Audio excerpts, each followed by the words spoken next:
मेळघाटातील गावागावात प्रसिद्ध असलेली मोहफुलांची दारू बनवण्याच्या अड्ड्यावर धडक कारवाई करीत धारणी पोलिसांनी गावठी मोहाची दारू बनवण्याच्या जुटपाणी नदीकाठी मोठी कारवाई केल्याची माहिती मिळाली आहे। धारणी पोलिसांना मुख्यालयापासून 12 किलोमीटर अंतरावरील जुटपाणी गावाला लागून वाहणाऱ्या मधवा नाला किनाऱ्यावर मोठ्या स्तरावर गावठी मोहाची दारू काढला जात असल्याची माहिती गुप्त सूत्रांकडून मिळाली। यालाच अनुसरून पोलीस उपविभागीय अधिकारी संजय काळे व पोलीस निरीक्षक LK मोंदुळे यांच्या मार्गदर्शनात एक चमू घटनास्थळी पोहोचला व मोहाच्या गावठी दारू काढण्याच्या अड्ड्यावर धडक कारवाई करीत सर्व माल जप्त करून नष्ट करण्यात आला।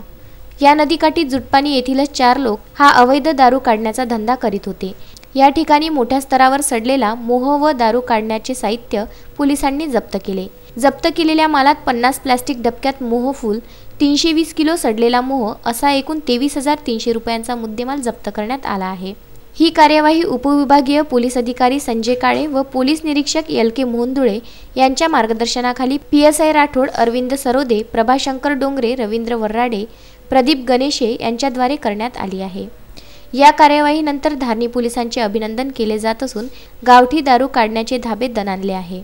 तस्मीन शेख, जुगल किशोर जयस्वाल, विदर्भ न्यूज, धारणी।